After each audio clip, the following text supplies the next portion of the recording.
Joli coup de filet à la douane congolaise. Un conteneur de 40 pieds rempli de tissus imprimés appartenant à des expatriés non autrement identifiés vient d'être saisi par les éléments de la brigade douanière et lutte contre la fraude. Cette cargaison en provenance de l'étranger, via le Congo central, a été minorée lors de la déclaration. Ces expatriés habitués à narguer l'État congolais viennent d'être mis hors état de nuire par les éléments de la DGDA. Depuis 1989, année de la création du FPI, les ouvrages financés par cet établissement public à caractère technique et financier n'ont jamais été inaugurés par un chef de l'État en fonction. Le rêve vient d'être concrétisé. Le président de la République, Félix-Antoine Tshisekedi Tshilombo, vient d'honorer le fonds de promotion de l'industrie en inaugurant 2 ponts d'importance socio-économique et stratégique dans la province de la Chopo. Les développements de ces titres et bien d'autres vous seront proposés dans ce magazine Fiscalité et Développement dans une présentation de Lambert Yuma Ramazani.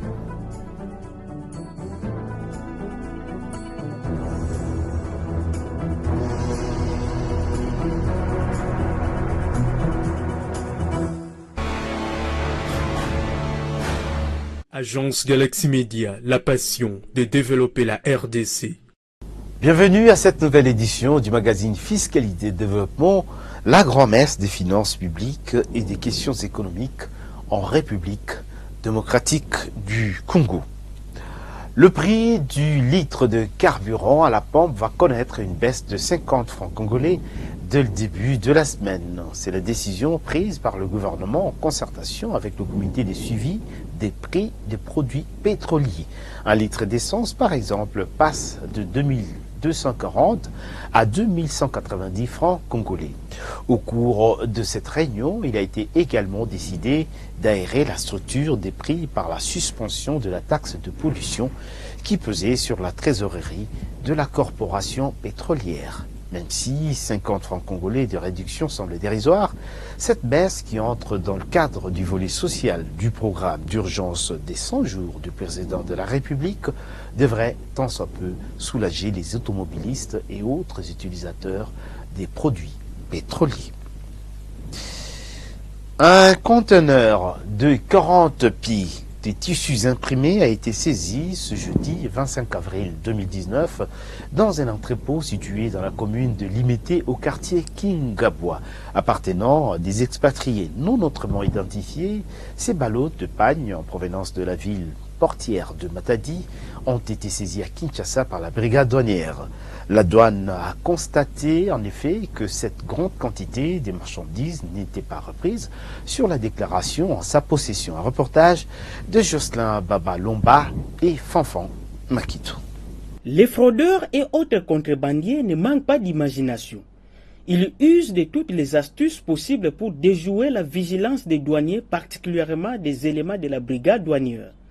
Après avoir réussi à traverser plusieurs barrières sans être démasqués de la ville portière de Matadi au Congo central jusqu'à Kinshasa, un conteneur de 40 pieds a finalement été saisi dans la nuit de mercredi à jeudi. C'est donc ici où ces marchandises ont été amenées dans cet entrepôt situé au quartier Kingabwa. Nous sommes là, dans la commune de Limete, que les éléments de la brigade douanière se sont emparés de ces conteneurs, constitués de plusieurs marchandises dont les plus importantes sont entre autres des ballots de tissus imprimés. Afin de déterminer l'ampleur de la fraude étant donné que la déclaration ne faisait pas mention de ces lots de ballots de tissus imprimés compris dans cette cargaison, les éléments de la brigade douanière et lutte contre la fraude ont fait le constat en procédant à l'évaluation du contenu jusqu'à tard dans la nuit avant de prendre la résolution de poursuivre le travail le lendemain. À leur grande surprise, le conteneur était introuvable. Son propriétaire, un commerçant chinois opérant dans la capitale congolaise, a foulé au pied les instructions de la douane en faisant déplacer nuitamment les 10 conteneurs de 40 pieds. La marchandise provenait de Matadi, le conteneur venait de Matadi. Nous avons regardé sous les documents, on s'est rendu compte que le conteneur, en fait le camion venait de Matadi. Donc toutes les formalités douanières ont été remplies au niveau de Matadi. Mais comme nous l'avons dit, nous sommes la brigade et lutte contre la fraude. Lorsque nous avons reçu cette information d'un aviseur, nous nous sommes transportés sous les lieux afin de vérifier le contenu en fait de ce camion. C'est là que nous nous rendons compte qu'il y avait une marchandise de contrebande. Non, la contrebande, c'est-à-dire que c'est une marchandise qui n'est pas passée par les voies officielles. Informée, la directrice de la brigade douanière et lutte contre la fraude, Pierrette Mbombo Moukadi, a tenu ce jeudi à se rendre compte de cette situation. L'OMD, qui est notre organisation mondiale de douane, a prôné la facilitation des échanges. Donc on verra si cette marchandise a été orientée au rouge. Si ça a été orienté au rouge, on va se demander comment ils ont laissé passer. Au niveau de la vérification, ils devaient détecter, voir qu'il y avait des tissus imprimés. Puisque quand une marchandise est orientée au rouge, c'est la vérification intégrale des marchandises. Alors donc nous, dans nos enquêtes, nous allons d'abord, dans le cadre de gestion de risque, voir là où on avait orienté ces marchandises. Une enquête en cours pour établir les responsabilités. Toutefois, il y a lieu de louer le travail appréciable abattu par la douane congolaise à travers sa brigade douanière qui ne ménage aucun effort pour mettre hors d'état de nuire les commerçants véreux, lesquels privent l'État des ressources nécessaires pour assurer le bien-être de ses citoyens. Lancement de la campagne de sensibilisation sur le paiement du solde de l'impôt sur le bénéfice et profit.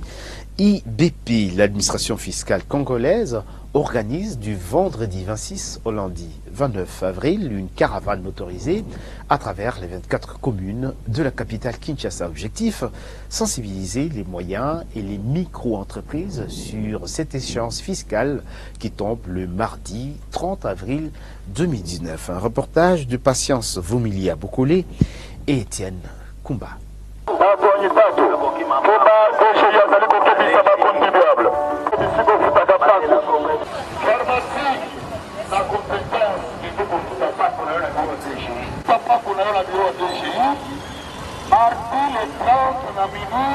Tofutampako, Pomboka et Tongama, Tofutampako, Pomboka et Bunga, ce qui veut dire payons l'impôt pour construire et développer le pays. C'est à travers ce message en lingala que la Direction générale des impôts DGI a fait la sensibilisation de ses différents contribuables sur la date butoir du paiement du solde de l'impôt sur le bénéfice et profit. Débutée le vendredi 26 avril, cette première étape de la caravane motorisée, conduite par le directeur des études statistiques et communications, Laurent Mabiala, a balayé tous les centres d'impôts synthétiques autour du centre-ville de Kinshasa. Objectif de la campagne, éveiller le civisme fiscal dans les chefs des contribuables afin de s'acquitter de leurs devoirs civiques à temps. Partie du siège de l'hôtel des impôts, la caravane est passée au CIS de Lingwala, de Kinshasa et de Limete. Arrivé à Limete au siège de la direction urbaine des impôts de la ville-province de Kinshasa, le directeur des études statistiques et communications en a profité pour échanger avec le numéro 1 des impôts de Kinshasa, le directeur Mboko, sur le bon déroulement de cette campagne de sensibilisation. La caravane s'est ensuite dirigée vers le CIS de Kalamou et de Kassavubu, et ce, avant de chuter au CIS de la Gombe. Ici, nous sommes donc au CIS de la Gombe, qui est le CIS pilote de la République démocratique du Congo, dont le niveau même de réalisation dépasse largement, parfois aussi, largement les recettes de certaines directions provinciales des impôts. Donc c'est vraiment un centre d'impôts synthétique, il est vrai, mais dont les réalisations sont vraiment attendues en part substantielle par rapport à cette échéance que nous avons préparée. Parce que Gombe en soi, c'est plus même qu'une direction provinciale en termes de recettes. Dans sa ronde des différents centres d'impôts synthétiques, le directeur Laurent Mabiala a sensibilisé cadres et agents du fisc sur le rôle qu'ils doivent jouer dans cette campagne pour mobiliser les recettes pour le compte général du Trésor public. Parmi les stratégies que nous avions mises en place pour que l'échéance de mardi prochain puisse bien se dérouler, on a eu à émettre des invitations. Et ces invitations-là ont été distribuées à tous les agents du CIS Gombe pour qu'ils puissent les faire parvenir auprès des contribuables concernés. Et nous avions commencé cette opération il y a de cela une semaine Et selon les rapports préliminaires provenant de différents chefs de quartiers fiscaux, nous sommes à peu près à 80% des dépôts de ces invitations-là. Oh, ça se passe bien. Nous avons déployé les agents dans la commune et nous avons même placé 2 mégaphones. Ils vont circuler partout de façon que le mardi qu'on soit prêt. Bon, ici, généralement, les gens passent le dernier jour. Hein. C'est le lundi ou le mardi où il y aura un mouvement. Mais maintenant, ils viennent timidement quand même.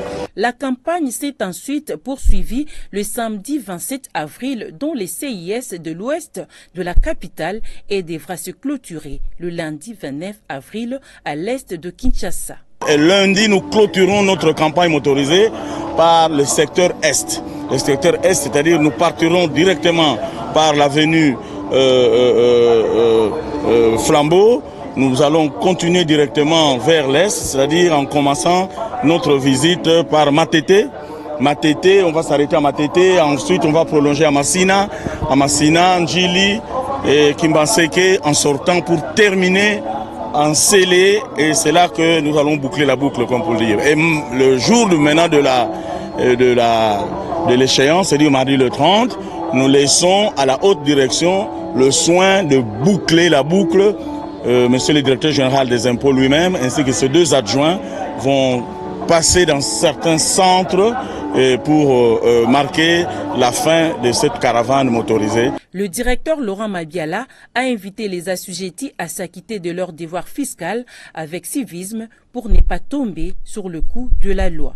Et les contribuables sont de 3 ordres, 3 niveaux.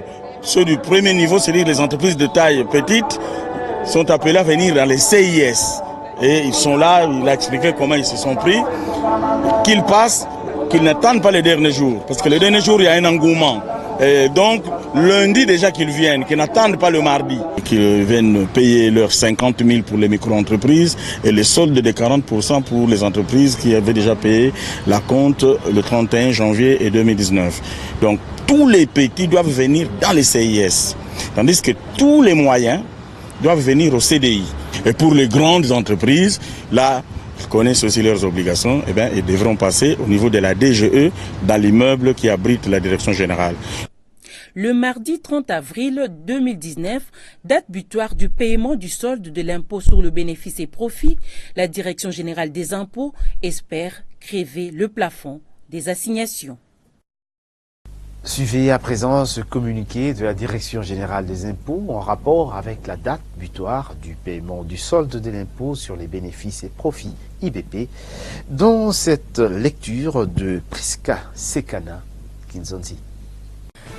La Direction générale des impôts rappelle à tous les contribuables assujettis à l'impôt sur le bénéfice et profit, quelle que soit leur taille, que conformément à la législation fiscale en vigueur, ils sont tenus de déposer au plus tard le mardi 30 avril 2019 leur déclaration afférente à l'exercice comptable 2018 et de s'acquitter du montant dû. Il est précisé que cette obligation concerne également les entreprises bénéficiant d'exonération, les entreprises ayant débuté les activités au cours de l'année 2018, les entreprises en cessation d'activité et celles estimant avoir subi une perte ou n'avoir réalisé aucun revenu imposable. La déclaration doit être accompagnée de l'attestation de paiement de l'impôt dû. En ce qui concerne particulièrement les entreprises relevant du régime de droit commun, cette déclaration doit être également accompagnée du bilan du compte de résultats, du tableau financier de ressources et des emplois de l'État annexe, de l'État supplémentaire statistique conformément à l'acte uniforme OHADA du 24 mars 2001 portant organisation et harmonisation de comptabilité des entreprises, du relevé récapitulatif des ventes effectuées au cours de l'année 2018 ainsi que toutes les autres pièces justificatives jugées nécessaires. Le montant à payer correspond à la différence entre l'impôt dû au taux de 30% de bénéfices réalisés au titre de l'exercice comptable 2018, en ce qui concerne les entreprises relevant du régime de droit commun ou celles évoluant dans le secteur minier et les 2 acomptes versés respectivement au mois de juillet et de novembre 2018. Les grandes et moyennes entreprises acquittent un impôt minimum fixé à 1% du chiffre d'affaires, en cas de perte ou d'un résultat bénéficiaire donnant lieu à un impôt inférieur à celui-ci. Les personnes physiques ou morales en activité qui ne réalisent pas un chiffre d'affaires au cours d'une année sont soumises au paiement d'un impôt forfaitaire au titre de l'impôt sur les bénéfices et profits de 2 500 000 francs congolais pour les grandes entreprises, 750 000 francs congolais pour les moyennes entreprises et 30 000 francs congolais pour les entreprises de petite taille. En cas de cessation d'activité censée faire radier au registre du commerce et du crédit immobilier, l'impôt forfaitaire à payer au titre de l'impôt sur le bénéfice et profit est fixé à 500 000 francs congolais pour les grandes entreprises, 250 000 francs congolais pour les moyennes entreprises et 30 000 francs congolais pour les petites entreprises, c'est-à-dire les petites entreprises et les micro-entreprises. En ce qui concerne les petites entreprises, les montants à payer et la différence entre l'impôt dû au taux de 1% du chiffre d'affaires réalisé au titre de l'exercice comptable 2018 pour les activités des ventes ou de 2% pour les prestations de services et la compte de 60% versée au mois de janvier 2019. Dans le cas où l'entreprise exerce à la fois les deux types d'activités, les chiffres d'affaires sont cumulés et imposés au taux de l'activité principale. Quant aux micro-entreprises, c'est-à-dire celles dont le chiffre d'affaires annuel ne dépasse pas 10 millions de francs congolais, l'impôt forfaitaire à leur charge est de 50 000 francs congolais. Tous les contribuables sont donc invités à retirer le formulaire des déclarations de l'impôt sur le bénéfice et profit auprès de leur service gestionnaire ou le télécharger sur le site web de la DGI à l'adresse www.dgi.gouv.cd. L'attention de tout le contribuable est attirée sur le fait que toute absence de déclaration donnera lieu à une taxation d'office assortie des pénalités fiscales. Étant donné que cette échéance relève de la loi, aucune dérogation ne sera accordée. Droit fiscal international aperçu en droit congolais, ouvrage publié aux éditions Bessif, a été porté sur les fonds baptismaux par l'inspecteur général des finances, chef des services, Victor Batubenga, ce mercredi 24 avril 2019, au CEPAS, nous sommes là, à la Gombe. Son auteur est le professeur de droit, inspecteur des finances et expert comptable Robert Umbadi Ndangue, également détenteur d'un PhD. Le professeur Laurent Mabiala, quant à lui, a recadré pour l'assistance ce livre à la lumière du droit fiscal international. Un reportage de Jean-Louis Miasekama et Fanfan Makito. Je baptise ce livre Droit fiscal international, aperçu en droit congolais, et lui souhaite plein succès et qu'il puisse inspirer les chercheurs, les étudiants, les praticiens de finances publiques pour qu'il soit en fait un déclencheur pour le développement de notre pays. Vos applaudissements, s'il vous plaît. Merci. Droit fiscal international, aperçu en droit congolais, est un ouvrage fruit d'une recherche approfondie qui fera date. Son auteur, le professeur Umbadi Ndangue, explique ce qui a motivé sa rédaction. La thématique en fait qui vient d'être développée résultait du choix qui a été fait dans la rédaction de ma thèse de doctorat dans cette université qui vous a été citée. Mais dans le cadre des études doctorales, il m'a été remis nombre d'ouvrages à lire. Et c'est lorsqu'après avoir lu ces ouvrages, j'ai découvert la dimension de la fiscalité internationale et plus précisément dans son contexte national. L'inspecteur général des finances, chef de service, Victor Batubenga, a présenté la structure de ce livre. Dans sa première partie, il analyse les différents instruments juridiques, tant internes qu'internationaux, adoptés en République démocratique du Congo pour fixer le régime de ces matières traitées par le droit fiscal international.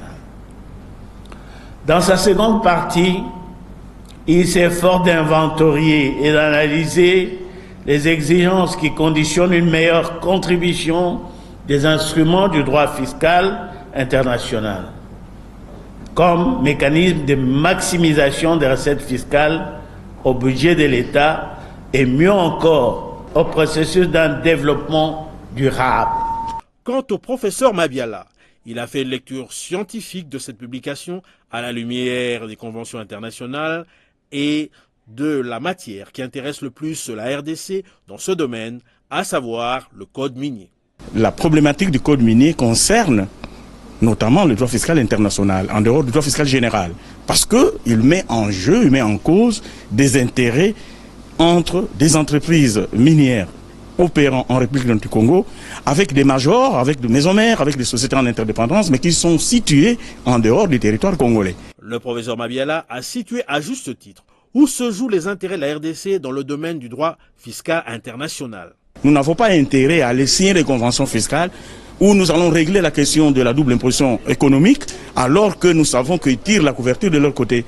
Restons-en à notre territorialité d'imposition en mettant en mouvement notre droit fiscal minier, notre droit code minier, au nom de notre souveraineté fiscale. Et c'est normal que chaque État le fasse. Cet ouvrage de haute portée scientifique a suscité un vif intérêt de l'assistance composée de professeurs et d'experts chevronnés qui ont posé des questions pertinentes et ont fait des interventions à propos. L'accueil de droit fiscal international aperçu en droit congolais est déjà un succès qui ne peut que continuer que par sa large appropriation par le public. Rendons-nous à présent à la Direction générale des recettes administratives, judiciaires, domaniales et de participation, DGRAD, où une délégation mixte de l'Agence française de développement et du ministère des Finances est descendue pour toucher du doigt quelques réalisations financées par la République française, et ce, dans le cadre du projet gouvernance financière du contrat de désendettement et développement C22. Plus de détails dans ce reportage de Priska Sekana et Fanfama Kitou, un reportage rendu ici par Muriel Makiese-Lutina. Dans les soucis de contribuer un tant soit peu à l'amélioration de l'efficacité de la chaîne de recettes, notamment dans l'informatisation des services, et permettre aux assujettis et contribuables de participer à la bonne marche de l'État congolais sur le plan financier, la République française, à travers les projets de gouvernance financière du contrat de désendettement et développement C2D, vient de doter la DGRAD de matériels informatiques. Ceux-ci vont favoriser le bon fonctionnement de cette régie financière en améliorant surtout la qualité des opérations de recouvrement de droits, taxes et redevances dues au pouvoir central. Vous savez que la DGRAD, avec autant des ministères que nous gérons et autant des actes des recettes éparpillés à travers de tous ces ministères, ce sont des sommes importantes de données qui nous arrivent au quotidien. Et lorsqu'il faut maintenant gérer ces données manuellement, vous voyez qu'il y a risque d'erreurs, de pertes de données, de mauvais classements, etc., etc. La délégation française a ensuite visité la salle des serveurs afin de s'imprégner du niveau d'avancement du projet et de palper du doigt quelques outils recensés par la DGRAD, notamment 8 routeurs, 2 serveurs des données, ainsi que 2 baies de stockage de très grande capacité. L'ensemble de notre appui pour la gouvernance financière est de 11,8 millions d'euros, dont une partie a été consacrée à l'ENA RDC. Et puis également, nous sommes intervenus très massivement sur l'interconnexion des régies financières. Donc c'est un budget de l'ordre de 7 millions d'euros qui a été consacré à ça et qui, outre de l'assistance technique, a permis de faire du câblage informatique, d'acheter des équipements informatiques qui sont indispensables à cette administration. La remise officielle de ces kits informatiques interviendra prochainement. En attendant, la DGRAD et l'Agence française de développement ont globalement apprécié les avancées réalisées dans le cadre du contrat de désendettement et de développement. Démarré le mercredi 24 avril 2019, l'atelier de renforcement des capacités des cadres et agents de la nouvelle direction du Trésor et de l'ordonnancement de la ville de Kinshasa s'est clôturé le samedi 27 avril dernier à la salle Apocalypse 22. Nous sommes là dans la commune de Massina. Didi Mavambo, Nombolo Pepe, Céline Bumba, Angelani, reportage. Mettre fin à la multiplicité de comptes au niveau de la ville-province de Kinshasa, c'est l'un des objectifs majeurs visés par les autorités en créant une direction provinciale du Trésor et de l'ordonnancement DPTO, l'équivalent de la direction du Trésor et de l'ordonnancement DTO au niveau national. Cette nouvelle structure provinciale qui vient de voir le jour dans la capitale congolaise est une innovation de haute facture en République démocratique du Congo. D'où la nécessité de mettre à niveau le personnel recruté.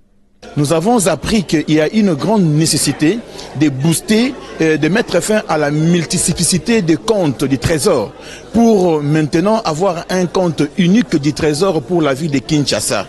Et ces comptes va au moins éliminer tout ce qu'il y a comme fraude, tout ce qu'il y a comme fraude dans les circuits de recouvrement de recettes de la ville de Kinshasa. Et ça va permettre à ce que la ville puisse avoir le moyen nécessaire pour financer son plan d'action ou notamment le plan d'action prioritaire que chaque gouvernement est appelé à pouvoir mettre en place lorsqu'il est installé. Cette formation de 4 jours a été organisée par le ministère provincial de Finances, Économie, Commerce, Industrie, Petites et Moyennes Entreprises de Kinshasa, avec l'appui technique du Comité d'orientation de la réforme des finances publiques COREF sur financement du projet de renforcement de la redevabilité de la gestion des finances publiques Profit Congo. Des matières techniques y ont été dispensées, à l'instar des principes de la gestion budgétaire en RDC, la législation financière en RDC, l'introduction au droit fiscal, ainsi que la structure et le fonctionnement du compte général du Trésor en République démocratique du Congo. Cette direction, c'est une émanation de la Constitution, parce que n'oubliez pas que nous sommes dans un État où la Constitution a voulu décentraliser le pouvoir. Il y a, de par la Constitution de 2006, le pouvoir ne s'exerce pas seulement au niveau central, mais le pouvoir s'exerce à plusieurs niveaux, entre autres dans les provinces. Et c'est pour cela que ce service, parce que nous parlons de la direction provinciale du Trésor et de l'ordonnancement, c'est aussi un service qui existe au niveau central. Mais dans chaque province, on voudrait avoir de mini-directions du Trésor et de l'ordonnancement. La création de la direction provinciale du Trésor et de l'ordonnancement va vraiment diminuer tout ce qu'il y avait comme excès. Parce que là, tout ce qui est ordonnancement, tout ce qui est resté, tout ce qui est dépenses sera contrôlé par un service de la province qui existe. Donc nous pensons, nous ne disons pas que ça va vraiment faire disparaître, mais nous osons croire qu'il y aura un changement par rapport au passé. Au niveau du gouvernement central, ils ont l'avantage d'avoir le compte unique qui est à la Banque centrale. Au niveau de provinces, en particulier de la ville, pour le moment c'est difficile. Nous travaillons avec les banques commerciales. Mais ce service va permettre de consolider les opérations pour savoir à l'instant I que la situation de la ville financière s'élève par exemple à 2 millions. Et ces 2 millions sont répartis de manière suivante, 500 dans telle banque, c'est ça la consolidation. Donc on centralise l'information, on gère la trésorerie, on ordonnance les dépenses, on gère la dette et ainsi de suite. Après la création de la Direction générale des recettes de Kinshasa DGRK, voici la Direction provinciale du Trésor et de l'ordonnancement DPTO, fruit de la décentralisation. Comme la DGRK a donné naissance aux différentes régies provinciales de la RDC, peut-être que la DPTO Kinshasa engendrera à son tour d'autres dans le reste des provinces du Congo démocratique. Le président de la République, Félix-Antoine Tshisekedi Tshilombo, a inauguré le mercredi 24 avril dernier dans la province de la Tchopo deux ponts d'importance socio-économique dans cette partie du pays. des ouvrages réalisés dans le cadre des 100 jours de son programme sur financement du Fonds de promotion de l'industrie FPI. Notez que c'est pour la première fois dans l'histoire de la RDC qu'un chef d'État puisse inaugurer des projets financés par le FPI. Regardez. Son aéroport ont accueilli Félix Antoine Tshisekedi pour sa toute première visite depuis son accession à la présidence de la République démocratique du Congo. Tout un symbole pour la ville martyre.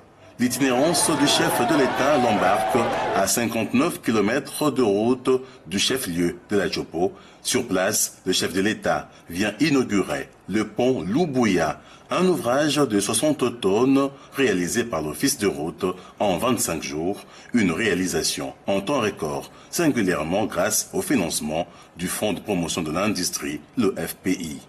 Une manne pour la population de la province et une preuve incontestable que le Fonds de promotion de l'industrie s'érange inévitablement comme un bras séculier du gouvernement dans la réalisation de plusieurs projets du gouvernement, à l'instar de ces ponts. Cette action prouve à suffisance que rien ne sera ébranlé l'engagement du FPI dans la matérialisation de certains projets inscrits dans les 100 jours du président de la République, a confirmé son directeur général, Patrice Kitebi. Nous, en tant que Fonds de promotion de l'industrie, nous sommes le bras séculier du gouvernement. Nous sommes à l'entière disposition du gouvernement pour financer des projets industriels. Il va bien entendu qu'aucun projet industriel ne pourrait fonctionner si les infrastructures sont déficitaires, comme malheureusement c'est le cas pour l'instant.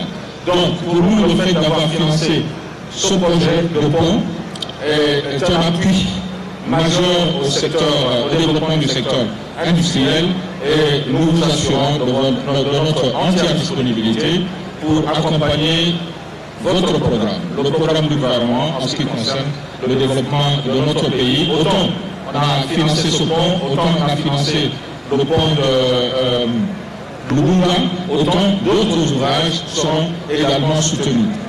Le pont Lubuya a une importance économique capitale. Il va permettre un trafic aisé entre les provinces du Nord Kivu, Sud Kivu, Maniema et Djopo. Sur ce pont, long de 30 mètres, les véhicules des grands tonnages peuvent circuler aisément, sans effondrement.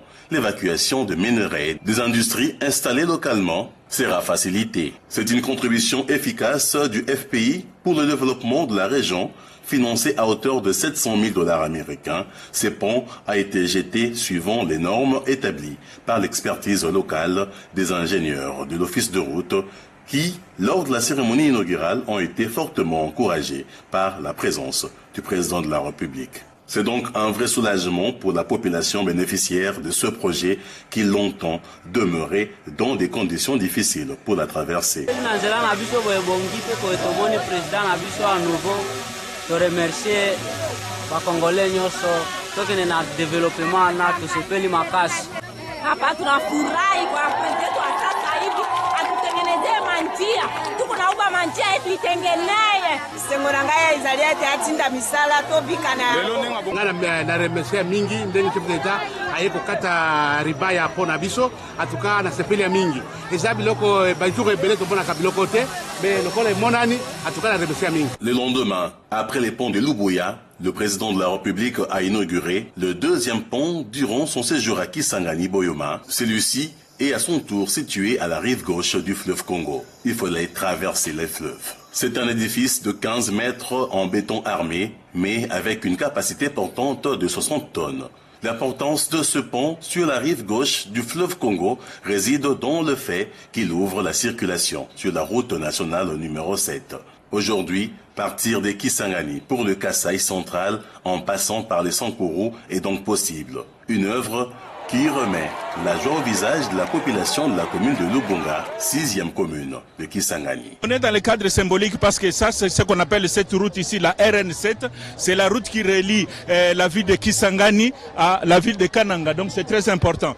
À partir de Kananga, vous arrivez à Kinshasa. Donc aujourd'hui, si on réhabilite cette route, quelqu'un pourra quitter en voiture à Kinshasa pour arriver à Kisangani. Nous ne cesserons d'insister sur la protection des ouvrages. Même tout à l'heure, là, j'expliquais au président comment ça allait se passer après. Nous allons planter des vétivers ici et tout ça pour protéger l'ouvrage, de telle manière qu'il puisse être pérennisé. Et nous demandons aussi aux autorités administratives de ne pas lotir ce milieu ici de façon désordonnée, parce qu'à ce moment-là, nous ne saurons plus gérer l'assainissement à ce milieu-là, ça va poser problème. Je voudrais aussi rassurer le chef de l'État, comme je l'ai dit dans mon intervention, que le FPI qui a reçu 13 projets à exécuter dans le cadre de ce programme d'urgence de 100 jours va s'employer de sorte à ce qu'on exécute ces projets-là. Et moi, en tant que ministre de tutelle, je ferai de tout mon mieux pour assurer le suivi, qu'on puisse exécuter dans le délai tous ces 13 projets. Et parmi les effets immédiats de cette mise en circulation figure la baisse du prix des denrées alimentaires qui quittent l'intérieur vers la ville de Kisangani. Le Fonds de promotion de l'industrie qui a déboursé 200 000 $ américains pour cette réhabilitation pense qu'il faudra beaucoup d'ouvrages de cette envergure à travers la République afin d'atteindre un développement dans l'immédiat. Avant son retour, le président de la République, touché par les cris des Boyomais de la rive gauche, a promis résoudre multiples problèmes de cette partie du pays, notamment la sécurité. Restons sur le FPI avec le personnel de cet organe. L'intersyndicale du Fonds de promotion de l'industrie, FPI, est monté au créneau pour dénoncer les démarches mal intentionnées d'un syndicat non représentatif, démarches qui vont dans le sens de ternir l'image de leur établissement public. On l'écoute au micro de Didi Mavambo Nombo Lopepe. L'intersyndicale du FPI a suivi par la voie de la presse, radio et télévision, ainsi que les réseaux sociaux, les démarches effectuées par un certain syndicat non représenté au sein de cet établissement public, n'ayant ni qualité ni droit de représenter ses agents et cadres dans le but inavoué.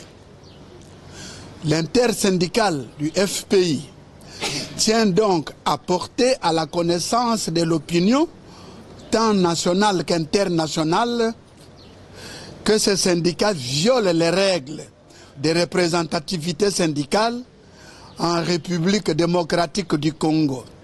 Sinon, les élections syndicales ne serviraient à rien.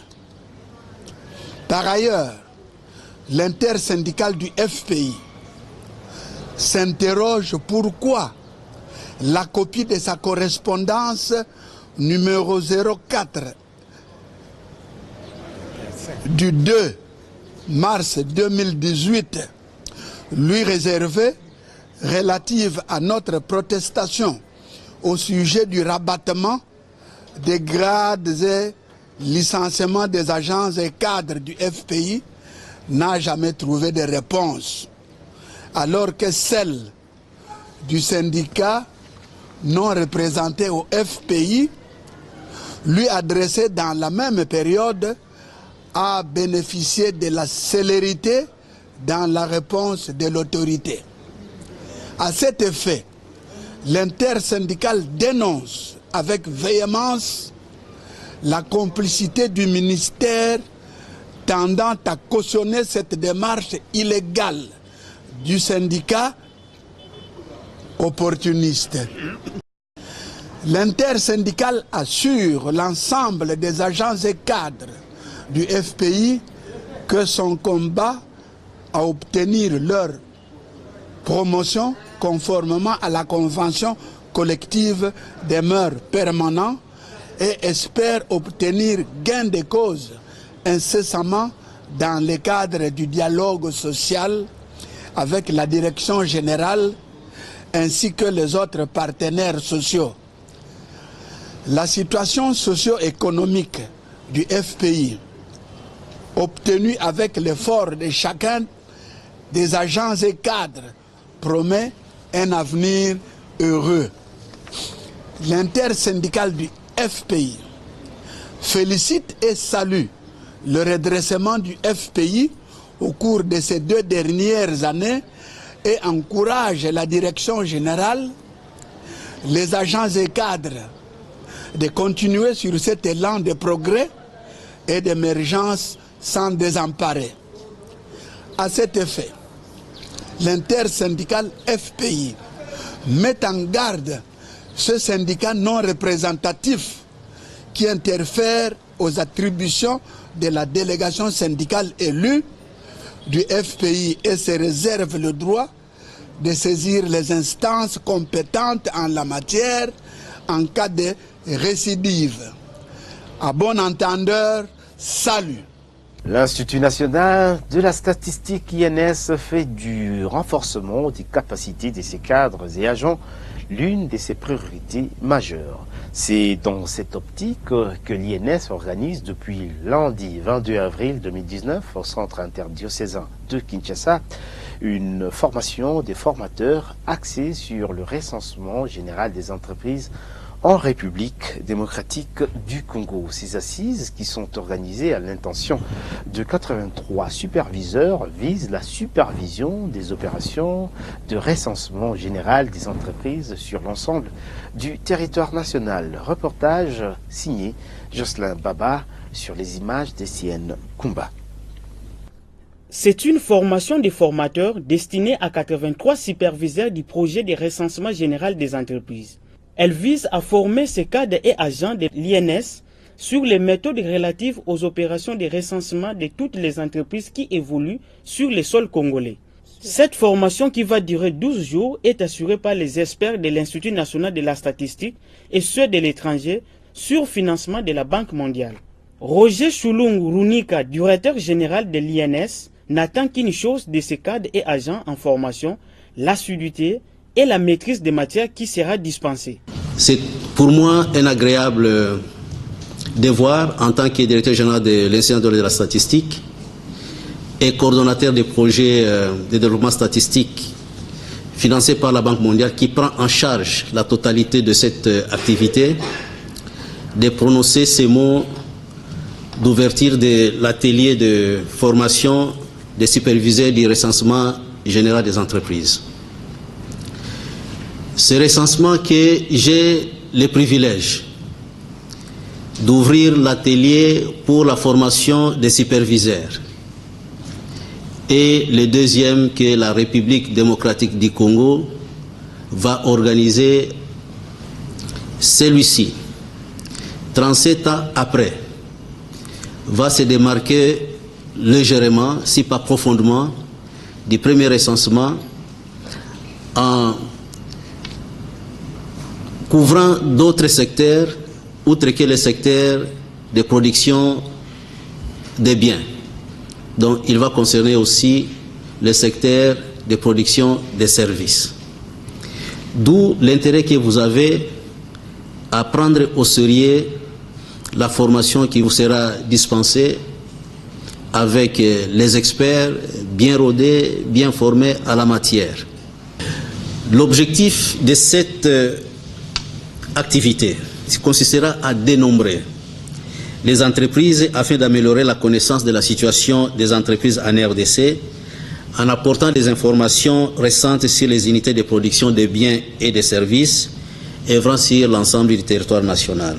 À la question de savoir la particularité de ces recensements généraux des entreprises comparativement à celui organisé en 1982, le directeur des formations de l'INS a éclairé l'opinion. C'est la formation des superviseurs. Les superviseurs, ce sont des gens qui doivent assurer la supervision des activités du RGE à l'intérieur du pays. D'abord, en 1982, le recensement n'avait concerné que des entreprises de production de biens. Donc, toutes les branches d'activité de services n'avaient pas été touchées. Les entreprises à cette époque-là qui étaient concernées par le recensement de 1982 étaient les entreprises qui possédaient au moins 5 personnes. Mais ici, nous allons prendre tout le monde qui remplit un certain nombre de critères. Donc c'est vraiment très très différent. Et vraiment, si on compare avec le recensement de 1982, on peut dire que ce qu'on va faire aujourd'hui, ça sera vraiment le premier recensement général des entreprises chez nous, parce que toutes les branches d'activité seront concernées et tous les établissements seront concernés aussi. De leur côté, les principaux bénéficiaires ont loué la tenue de ces assises devant leur permettre d'atteindre les objectifs fixés dans le cadre des opérations de recensement général des entreprises sur l'ensemble du territoire national. La finalité dans le cadre de ces projets est de doter la République démocratique du Congo d'un répertoire fiable de toutes les entreprises privées comme publiques opérant au pays. Après l'octroi par l'autorité de régulation de contrôle des assurances des agréments à 4 sociétés du secteur des assurances et 2 de courtage, d'autres opérateurs du secteur sollicitent également les autorisations d'exercer cette activité économique. C'est le cas du groupe Sunu Assurance. Son responsable a déposé les documents de demande d'agrément au siège de l'ARCA. Plus de détails dans ce commentaire. L'annonce comme l'événement sont historiques. Après 53 ans de monopole de fait, l'autorité de régulation et de contrôle des assurances, ARCA, par son directeur général ad intérim, a procédé à l'octroi des premiers agréments à des sociétés du secteur. L'autorité de régulation et de contrôle des assurances en République démocratique du Congo, ARCA en sigle, a octroyé les premiers agréments et les autorisations à 6 opérateurs d'assurance. La décision a été prise par son conseil d'administration qui s'est réuni ce mercredi 27 mars 2019, conformément aux exigences du Code des assurances et des règlements de l'ARCA, après une analyse minutieuse des dossiers des différents soumissionnaires. Après plus de 50 ans de monopole étatique, ces nouvelles sociétés ont maintenant le droit d'offrir des produits plus innovants et des services d'assurance adaptés, inclusifs, de même que d'opérer en toute légalité sur toute l'étendue du territoire national dans le respect strict de la loi 15/005 du 17 mars 2015 portant Code des assurances. Nous recevons encore de nouvelles demandes d'agrément, d'autorisation et nous continuons à traiter celles reçues précédemment. Et justement, parmi les entreprises d'assurance qui frappent au port de l'ARCA, il y a Sunu Assurance.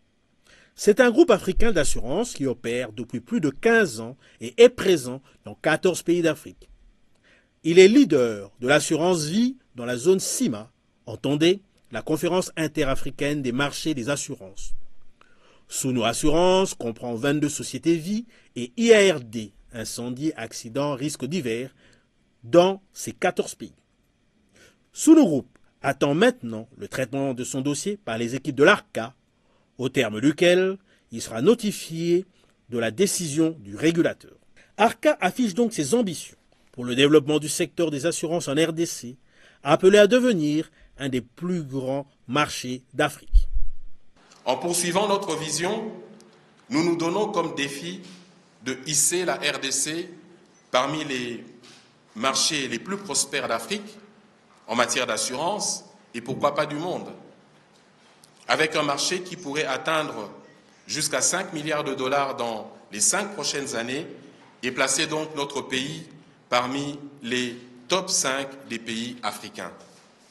Cela explique également la participation du directeur général ad intérim à la 43e Assemblée générale de la FANAF, Fédération des sociétés d'assurance de droit national africaine, tenue du 17 au 21 février 2019 en Tunisie. Il ne fait pas l'ombre d'un doute qu'avec la matérialisation de l'ouverture du marché congolais des assurances, l'ARCA peut s'attendre à recevoir beaucoup d'opérateurs désireux de se lancer dans le secteur congolais des assurances.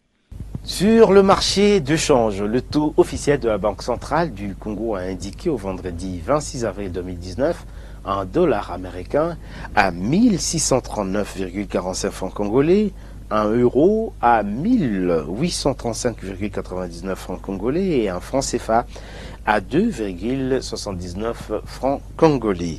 Au samedi 27 avril 2019, au parallèle, le taux était à 1630 francs congolais le dollar américain dans la majorité des communes de Kinshasa et 1662 francs congolais le dollar au centre-ville de la capitale congolaise. À l'aéroport international de Ndjili, le taux est à 1600 francs congolais le dollar américain. 1650 francs congolais dans plusieurs supermarchés de la capitale congolaise. Nous sommes à Kikwit. Dans la province du Kwilu, le dollar américain s'est négocié à 1600 francs congolais. À Matadi, dans la province du Congo central, il s'est changé à 1620 francs congolais. Et à Mbandaka, dans la province de l'Équateur, le roi dollar s'est négocié à 1625 francs congolais. Dans la province de la Tchapa, précisément à Boindé, le billet vert s'est changé à 1630 francs congolais. Enfin, le pic du taux de change a été constaté encore une fois à Kindu dans la province du Maniema et à Kisangani, précisément dans la province de la Chopo où un dollar américain s'obtenait à 1650 francs congolais. Ce numéro vous a plu? Eh bien, dites merci à toute l'équipe technique et celle rédactionnelle qui ont concouru à la production de ce magazine.